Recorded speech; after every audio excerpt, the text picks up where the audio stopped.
Good morning, student. My name is Aarti and my channel name is Physics with Aarti. In this channel, I teach you physics which related to class 9, 10, 11, 12, BSc, MSc. Again and again, if you like my channel, if you like physics का note, and please subscribe my channel and share with the friend क्योंकि notes are most important. आप किसी भी चीज़ को कितना भी समझ लीजिए, लास्ट में पेपर में आपको नोट्स लिखने होते हैं जिसके बेस पर आपके एग्जाम में डिवीजन बनती है. So for examination purpose notes are most important. Again also share with the friend ताकि उनको भी आपकी तरह नोट्स प्रोवाइड हो सकें. अगेन जिसने पहले से मेरे चैनल में फिजिक्स रिलेटेड वीडियो देखी है उसे पता है कि मेरी क्लास 11 का चैप्टर 3 चल रहा है जिसमें से कि अब मैंने आपसे कहा था कि अपने नेक्स्ट वीडियो में मैं टॉपिक शुरू करूँगी. So without any wasting of time let's begin start. Acceleration क्या होता है इसे देखिए. The rate of change of velocity के रेट में चेंज होना ऑफ एन ऑब्जेक्ट की विद टाइम से टाइम के साथ इस कॉल्ड इट्स एसिलेशन. उसे कहते हैं एसिलेरेशन. इट टेल्स से बताता है कि how fast the velocity of an object की वेलोसिटी ऑफ एन ऑब्जेक्ट की कैसे चेंज हो रही है विद द टाइम से ठीक टाइम के साथ. Acceleration is equals to change in velocity upon time taken. It is the vector quantity. ये एक vector quantity. It has same direction. इसकी डायरेक्शन सेम होती है as that of the change in velocity जो velocity की होती है. इसकी ऐसा यूनिट क्या होती है मीटर पर सेकंड स्क्वायर. CGS यूनिट क्या होती है सेंटीमीटर पर सेकंड स्क्वायर. डायमेंशनल फॉर्मूला क्या होता है MLT-2. On a plot of velocity यदि हम on a plot of velocity versus time the average acceleration is the slope of the straight line connected corresponding to V2, T2 and V1 and T1. ठीक, ये देखिए V2 and T2 and V1 and T1. ये रहा हमारे graph. ये A और T के बीच है, ये V और T के बीच है. ठीक, the average acceleration for velocity time graph in figure A for different interval 0 से 10 सेकंड 10 से 18 सेकंड और 18 से 20 सेकंड. ये रहा हमारा 18, ये रहा हमारा 20, ये रहा हमारा 10. ये रहा वेलोसिटी, ये रहा टाइम. ये फिगर है velocity time graph corresponding to motion shown in figure D. ठीक, ये एक्सीलरेशन के बीच है, इसे हम अभी कराएंगे. पहले ये हमारा ग्राफ हो गया फिगर डी में. ठीक, अब उसके बाद ये देखिए एक्सीलरेशन निकालते हैं. लेकिन हमें एक्सीलरेशन निकालना है तो एक्सीलरेशन 0 से 10 सेकंड के बीच. यदि मैं इस फिगर में आऊँ, ठीक है, acceleration is a function of time. Acceleration time के बीच है. For motion representing figure D. इस वाले के लिए, ठीक है, इस वाले फिगर के लिए मेरे लिए इस वाले फिगर के लिए जो मेरा एक्सीलरेशन टाइम ग्राफ आएगा वो होगा मेरा ये. ठीक, 0 से 10 के बीच क्या है, 10 में क्या है 2.4. 18 से 20. अगर मैं ए की वैल्यू 0 से 10 सेकंड निकालूं तो V/T होता है. V क्या है 0 से 10 सेकंड में देखिए 0 से 10 सेकंड के लिए. ठीक है, V की वैल्यू देखेंगे हम. यहाँ पे आएगी 0 से 10 सेकंड के लिए V की वैल्यू क्या है 24. 0 - 24 और 0 से 10 24 - 0 10 - 10 2.4 मीटर पर सेकंड स्क्वायर. 10 से 18 सेकंड के लिए देखिए 10 18 दोनों में 24 - 24 क्योंकि ए के लिए V लिया जाता है. 24 - 24 18 - 10 0 क्योंकि 24 - 0. 18 से 20 सेकंड के लिए लिखिए 18 के लिए 24 20 के लिए 10 20 के लिए 0. तो बाद वाले से पहले माइनस करेंगे 0 - 24 20 - 18 -12 मीटर पर सेकंड स्क्वायर. ठीक, तो ये मैंने आपको एक्सीलरेशन निकालने सिखाया. अब मैंने ये जो वैल्यू निकली ना मेरी 0 से 18 के लिए 2.4 18 से 10 के लिए 0 18 से 20 के लिए -12. ये मैंने ग्राफ के शो दिखाई है. 0 से 10 से 2.4. ठीक है, 18 से 10 के लिए 0 18 से 22 के लिए 12. ये मेरा वो ग्राफ है. Acceleration is a function of time for motion represent in figure D. ठीक, अब आता है एवरेज एसिलेशन किससे कहते हैं, पढ़िए। फॉर एन ऑब्जेक्ट, कोई भी ऑब्जेक्ट मूविंग करती है विद वेरिएबल वेलोसिटी के साथ, तो एवरेज एसिलेशन को हम डिफाइन कर सकते हैं the ratio of the total change in the velocity of an object to the time interval time taken. ये देखिए, A average V2 minus V1 upon T2 minus T1 equal to delta V upon delta T of an object की, where V2 and V1 are the velocity, where V1 and V2 are the velocity, फिर मैंने arrow लगा रखा है of an object at time T2 and T1। ये क्या मेरा average एसिलेरेशन। Then instantaneous एसिलेरेशन क्या होता है, द एसिलेशन तात्क्षणिक कहते हैं इंस्टेंटेनियस को, द एसिलेशन ऑफ ऑब्जेक्ट का जो एक given instant of the time में दिए गए इंस्टेंट मतलब इंस्टेंट टाइम पे और at a given point of it motion, ये गिवन पॉइंट उसके मोशन में, उसे कहते हैं instantaneous acceleration. It is equal to the limiting value होती है ऑफ द एवरेज एसिलेरेशन की ऑफ द ऑब्जेक्ट की इन स्मॉल इंटरवल, इस स्मॉल इंटरवल में अराउंड दैट इंस्टेंट, इस इंस्टेंट पे व्हेन द टाइम इंटरवल क्या होता है 0।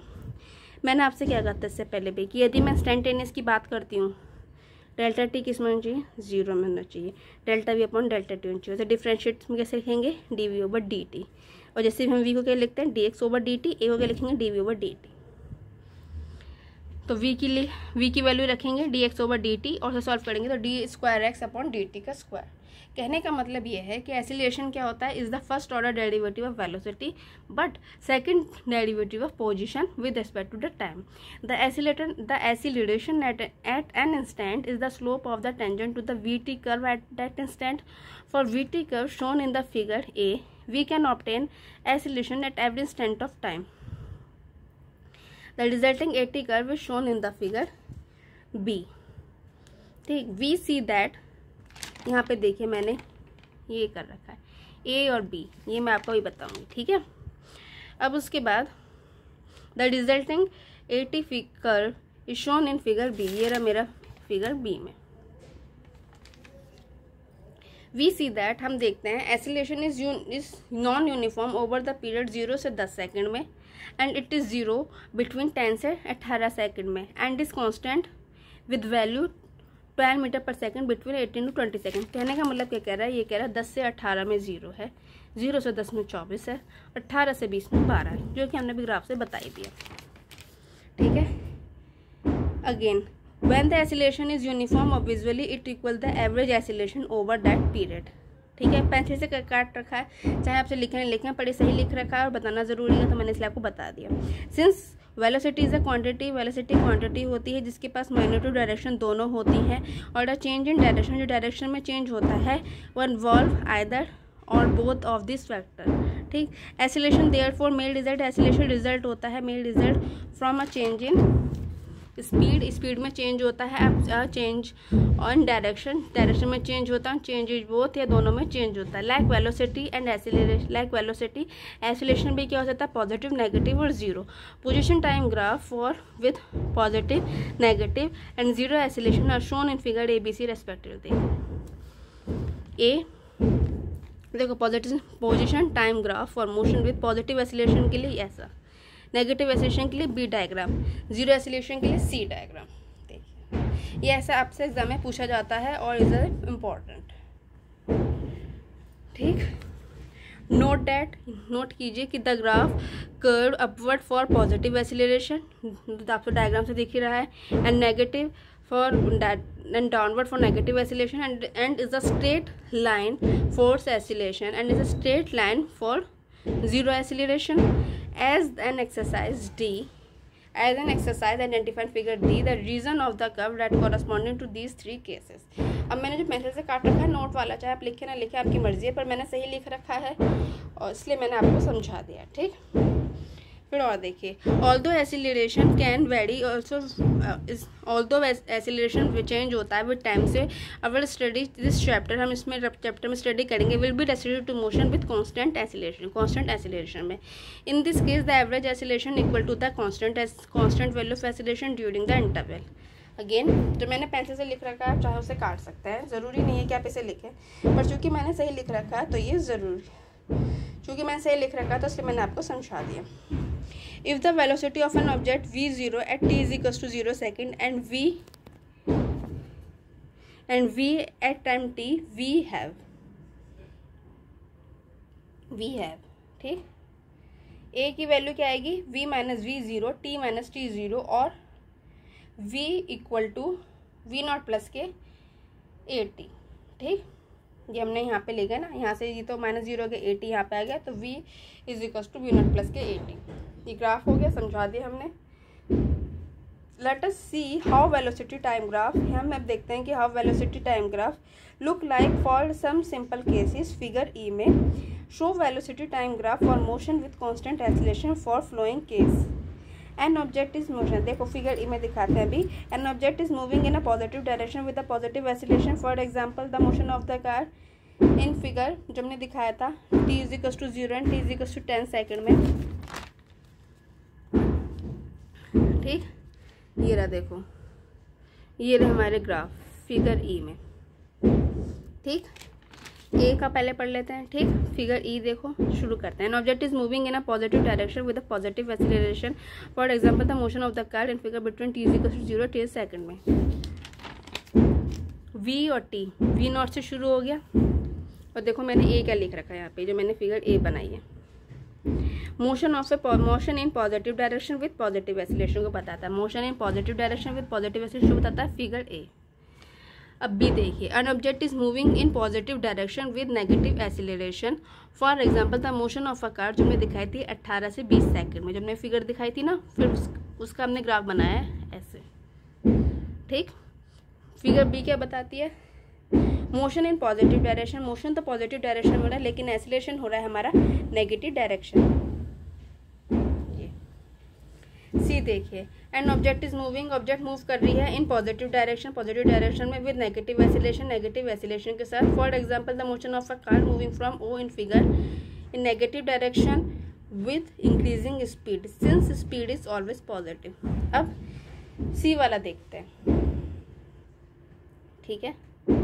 सी वाले में क्या है, मोशन इन नेगेटिव डायरेक्शन हो रहा है विद नेगेटिव एक्सीलरेशन में, ये हो गया। ये मैंने m की वैल्यू m की निकाल रखी है, इसे चाहे तो आप लिखे ना लिखें, इसे छोड़ दीजिए चाहे भले ही, ठीक।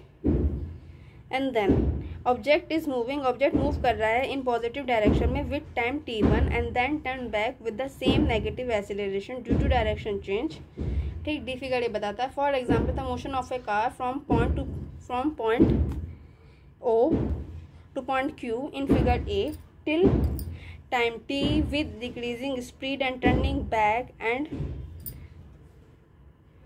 moving with the same negative acceleration। ये क्या बताता है, D,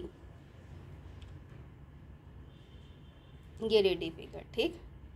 अब उसके बाद D वाला क्या बताता है, motion of an object with negative acceleration, ठीक। तो ये हमारे चारों ग्राफ यहाँ पे कंप्लीट हुए। Motion in positive direction with positive acceleration, motion in positive direction with negative acceleration, motion in negative direction with negative acceleration, motion of an object with negative acceleration that change direction at time t between time 0 to t1, जो कि अब graph से दिख रहा है, and it move in positive direction between t1 and t2, it moves in opposite direction, ठीक। तो ये हमारा कंप्लीट होता है टॉपिक यहाँ पे अगेन। अब उसके बाद ये टॉपिक हमारा यहीं कंप्लीट होता है। अब उसके बाद नेक्स्ट वीडियो में हम स्टार्ट करेंगे ये kinematic equation for uniform accelerated motion. Again and again मैंने जो अभी तक आपको समझाया है उससे रिलेटेड आपको कोई भी टॉपिक पूछना होता है कमेंट बॉक्स पे कमेंट कर सकता है। मेरी 100% कोशिश रहेगी कि मैं आपकी प्रॉब्लम का सॉल्यूशन कर सकूं जो फिजिक्स से रिलेटेड है। अगेन इसके अलावा कोई 9, 10, 11 के स्टूडेंट सुन रहा है, 12th BSc MSc के स्टूडेंट सुन रहे हैं, उन्हें फिजिक्स से रिलेटेड कोई भी टॉपिक पूछना हो तो वो कमेंट बॉक्स पे कमेंट कर सकते हैं। मेरी 100% कोशिश रहेगी कि मैं आपकी प्रॉब्लम का सॉल्यूशन कर सकूँ जो फिजिक्स से रिलेटेड है। Again and again please subscribe my channel, share with your friend, क्योंकि आप किसी भी चीज़ को कितना भी समझ लीजिए लास्ट में पेपर में आपको नोट्स लिखने होते हैं जिसके बेस पर आपका एग्जाम में डिवीजन बनती है। So for examination purpose notes are most important. So please subscribe my channel, share with your friend ताकि उनको भी आपके तरह नोट्स प्रोवाइड हो सकें। And again please subscribe my channel, तभी मुझे मोटिवेशन मिलेगा अपने फैसिलिटी वीडियो ऐसे ही अपने चैनल में अपलोड करते रहूँगी। एंड नेक्स्ट वीडियो में करते हैं kinematic equation for uniformly accelerated motion. Okay student, bye.